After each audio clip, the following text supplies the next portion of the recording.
Hi everybody, I'm Bree the Plant Lady, checking in with an early October native garden tour. I'm about to take off for a couple of weeks, so I'm just trying to enjoy the garden as much as I can in between 8 to 10 hours a day of computer work. Just not what you expect when you work in horticulture. But it is really an exciting time of year. So much has started to flower. It's reminded me that maybe I did actually pick good plants and I sort of know a little something about landscape design. So I can't wait to turn this camera around and show you everything that's growing here in my native borders in Fuquay-Varina, North Carolina. Well, here in the pollinator pocket bed, again, I can't believe how much better this looks with all that solidago taken out. And then, of course, the salvia leucanthas have started to bloom, and they are always so beautiful. Not always reliably hardy, but fingers crossed they come through. I don't really mind replanting them every year. It is my goal to fill this bed up with more native species of salvia. I really love salvias. You can see Salvia greggii alba, and I don't remember that red one, but that was really favored by a lot of hummingbirds. And the cool season veggies that I've planted are really starting to get some size. You can see there.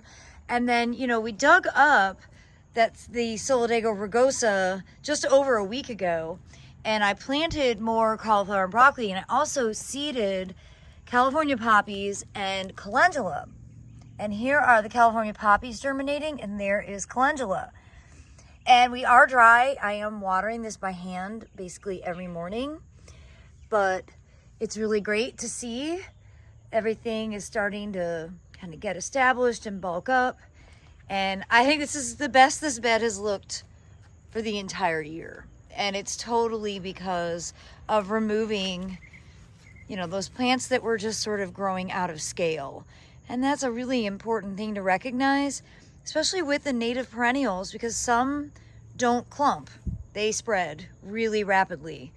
And not every bed needs to have that kind of plant material in it. So I'm really happy with how this bed is looking now.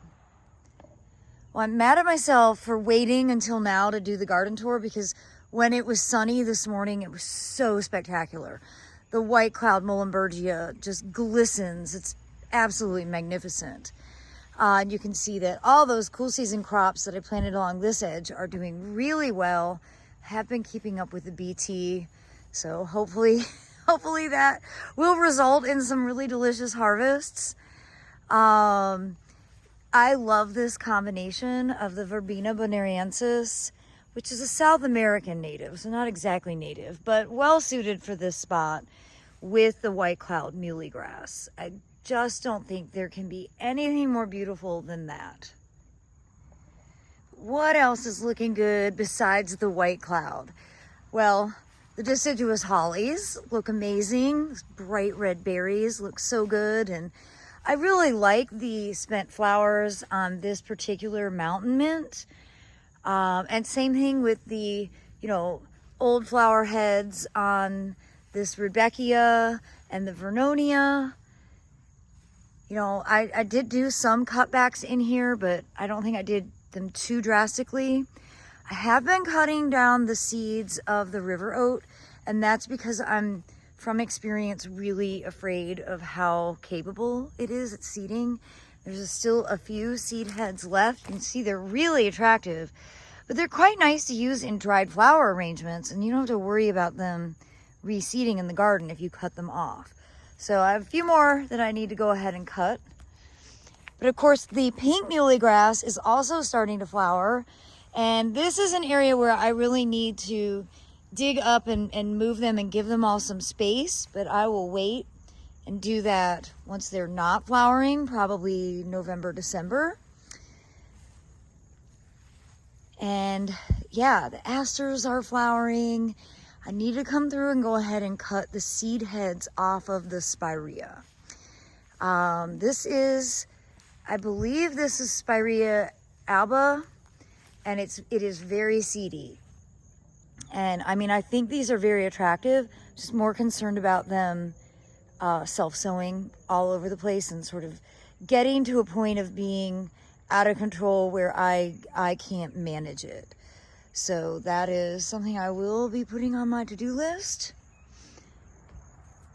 And then you can see I did major cutbacks along this edge, and it's kind of boring, but I am planning to put in some compost and do some seeding of cool season greens to sort of fill in the gaps temporarily, stuff that will germinate fast that I can harvest really like between Thanksgiving and Christmas, and then I'll get it seeded with poppies for the spring. Well, the grass dominant bed is making all my dreams come true. And you know, the October skies, I think that's October skies, aster is looking great.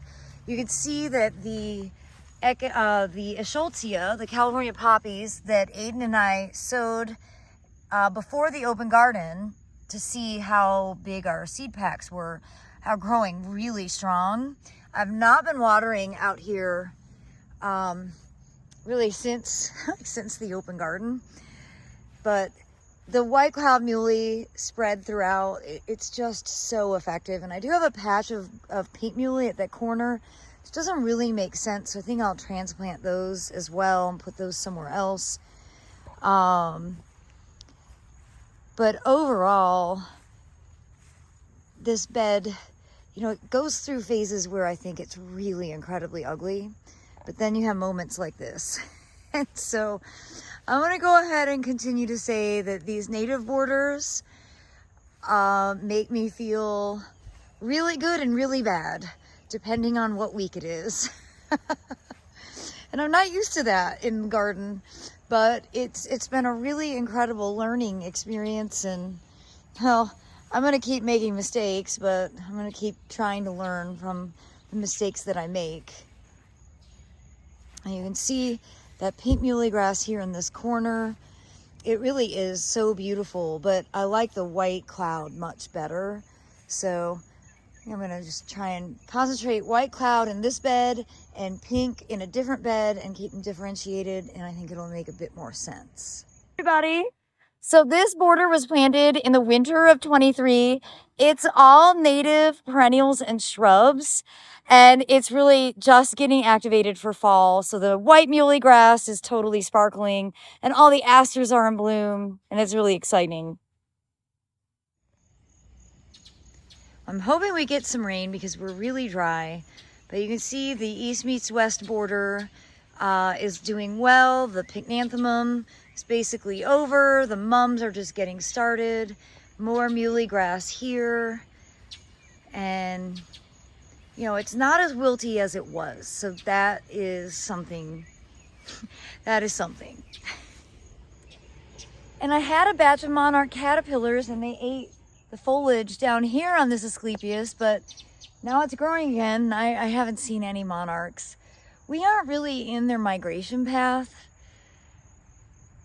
but I used to get a lot more monarchs than I have lately. And like last year, I don't remember having very many, and really haven't had many at all this year, maybe only 5 or 6. And I only saw 2 caterpillars. So that's a bit disappointing. But if they do arrive on their migration path, I have some Asclepias that's still growing. And down along the part sun fence line, things are definitely starting to wind down. It's not looking like super interesting, but I'm really pleased to see how big everything has gotten in just one growing season. So I'm really encouraged by this. Certainly I think that most of those Midwest and Mid-Atlantic and Northeast native plants, for growers in the South, they need to be in more shade than sun. They do still bloom. I think I've proven this pretty effectively. This border gets morning sun until about noon, and then it's shade the rest of the day. And you can see Agastache bloomed well, penstemon bloomed well, echinacea, asters, rudbeckia, you know, heuchera, basically everything that I put in here has really thrived. And I contribute that to being that a lot of these plants just aren't actually adapted for the reality of North Carolina's full sun. Well, as you can see, Ava Grace has joined me. I think she might be ready for some fancy feast. And I do hope that you have enjoyed the little snippets from our drone experiment. I did go ahead and order one, so I'll have to learn how to use it. You know, I'm kind of technology adverse, which is why I keep using my cell phone to make these videos. But I'm gonna try and embrace new technology and not get left behind. And hopefully, ow, little babe. Hopefully in a month or so, I'll actually start producing higher quality videos that also include different shots that I can't get from a selfie stick. Well, I do hope you've enjoyed this native garden tour, and I'm wishing you all the very best. As always, thanks for watching, and happy gardening, everybody.